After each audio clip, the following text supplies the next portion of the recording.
امام فخرالدین رازی رحمت اللہ تعالیٰ نے ایک بڑی پیاری حدیث لکھی ہے. کہتے ہیں نبی پاک صلی اللہ علیہ وسلم کے پاس ایک شخص آیا. اس نے کہا یا رسول اللہ میں نے کلمہ پڑھنا ہے پر 4 چیزیں ہیں جو مجھ سے چھوٹتی نہیں اور آپ ان کو حرام کہتے ہیں.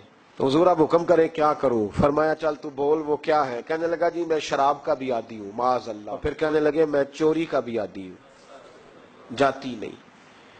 اور تیسری بات یہ کہ میں معاذ اللہ ثم معاذ اللہ زنا کا بھی عادی ہوں. اور چوتھی میرے اندر بیماری ہے کہ میں جھوٹ بہت بولتا ہوں. یہ عادتیں چھوٹتی نہیں. میں ان کے ہوتے ہوئے کلمہ کیسے پڑھوں؟ آپ کے دین میں یہ شدید بری چیزیں اور مجھ سے چھوٹتی نہیں تو کیا حکم ہے؟ میرے محبوب علیہ السلام کو اللہ نے بڑی حکمت عطا فرمائی. فرمایا کو سودا کر لے میرے ساتھ. کہا حضور حکم کریں کون سی؟ صحابہ کہتا ہے اب ہم گھوم رہے تھے کہ یہ کیا بات ہے، چاروں چیزیں حرام قطعی ہیں، لیکن میرے نبی پاک علیہ الصلوۃ والسلام نے کیا خوبصورت فرمایا. فرمایا چل تو جھوٹ چھوڑ دے. کیا چھوڑ دے؟ اللہ اکبر. فرمایا جھوٹ چھوڑ دے. وہ سردار کہتا ہے میں گھر گیا، شراب کی بوتل پہ ہاتھ ڈالنے لگا. دل میں خیال آیا شراب پی کے صحابہ کے مجمع میں جاؤں گا تو اگر کسی صحابی نے پوچھا کہ تو نے شراب پی ہے، جھوٹ بولوں گا تو نبی پاک کے وعدے کا کیا بنے گا، اور سچ بولوں گا تو اس محفل نور میں بیٹھوں گا کیسے شراب پی کے. کہتے 2-3 دفعہ ہاتھ بڑھایا پر مزہ نہیں آیا. میں نے پٹخی دیوار کے ساتھ بوتل. میں نے کہا یہ تو گئی، یہ نہیں پیوں گا آج کے بعد. کہتے پھر میں باہر نکلا اس عورت کے پاس رات گزارنے جہاں منہ کالا کرنا تھا. کہتے ہیں جب پہنچا تو اس نے پہلا سوال پوچھا. کہنے لگی سنا ہے تو کلمہ پڑھ گیا ہے. کہتے ہیں بس وجود چکنا چور ہو گیا. او میرے دوستو، لوگ پوچھتے تو ہے نا تو کس کا بیٹا ہے؟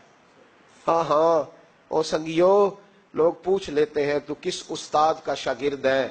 اور یارو یاد رکھو تیرا حلیہ دیکھ کے لوگ پوچھتے ہیں تو کس مرشد کا مرید ہے. یاد رکھ اپنے لیے نہ صحیح کسی کی عزت کے لیے صحیح، اپنے لیے نہ صحیح کسی کی عزت کے لیے. تو کسی کے لیے ہی بدل دا یار، تو کسی کا ہی خیال کر جا.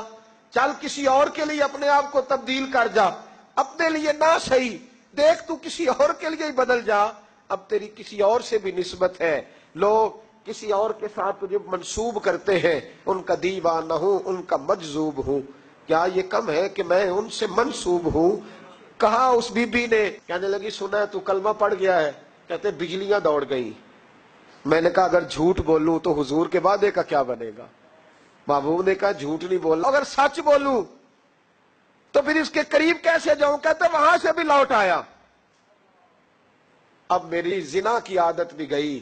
اگلی شام ہوئی تو سامنے مال پڑا تھا ایک آدمی کا. وہ آدمی غافل تھا، اس پہ ہاتھ ڈالنے لگا تو دل میں خیال آیا یہ سویرے تفتیش بھی کرے گا. اگر پوچھتا پوچھتا مجھ تک آ گیا کہ تو نے تو نہیں چوری کی تو جھوٹ تو میں بول ہی نہیں سکتا، حضور سے وعدہ کیا ہے، اور سچ بولوں گا تو میری آبرو کیا بچے گی.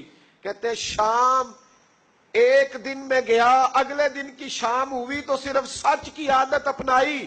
میرا زنا بھی گیا، میری چوری بھی گئی، میری شراب کباب بھی گئے. کہتے ہیں تیسرے جا کے دروازہ رسول پہ بیٹھا. صحابہ باقی اپنا کام کرتے رہے، میں صرف مصطفیٰ کا چہرہ تکتا رہا.